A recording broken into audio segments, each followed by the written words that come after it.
ഒരുപാട് നാൾ നമ്മളെ കൂടെ വർക്ക് ചെയ്ത ഒരാൾ പോകുമ്പോൾ നമുക്ക് സങ്കടമാണ്. പക്ഷേ അവർ നല്ലൊരു സ്ഥലത്തേക്കാണ് പോകുന്നത്, അവരുടെ കരിയറിൽ നല്ല ഗ്രോത്ത് ഉണ്ടാവുമെങ്കിൽ നമ്മളതിൽ സന്തോഷിക്കേണ്ടേ. അപ്പോൾ ഞാൻ പറഞ്ഞു വന്ന് ഞങ്ങളെ എല്ലാമായ ബിജോയ് ഏട്ടൻ നമ്മൾ മിംസിൽ നിന്ന് പോവുകയാണ്.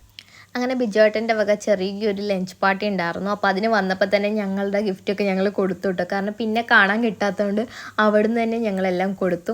പിന്നെ ഏട്ടൻ ഇപ്പോൾ പോകുന്നത് ഒരു ഓപ്പറേഷൻ സൈഡായിട്ടാണ് പോകുന്നത്. അപ്പോൾ നമുക്ക് ഭയങ്കര സന്തോഷമാണ്. കാരണം ഒരു നോർമൽ നേഴ്സായിട്ട് തുടങ്ങി, പിന്നെ അവിടുന്ന് TL ആയി, പിന്നെ ഹെഡ് നേഴ്സ്, പിന്നെ അത് കഴിഞ്ഞിട്ട് MOD വരെ ആയി.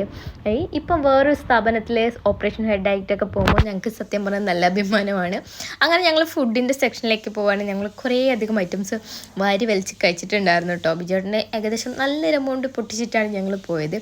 ഞാൻ മിംസിൽ എത്തുമ്പോൾ തൊട്ട് ഞാൻ ബിജോയേട്ടനെ കാണാൻ തുടങ്ങിയതാണ് കേട്ടോ. അതുകൊണ്ട് തന്നെ നമുക്കൊരു പ്രത്യേകതരം ആത്മബന്ധമാണ്. അപ്പോൾ എന്തായാലും ബിജോയേട്ടന് ഓൾ ദ ബെസ്റ്റ്.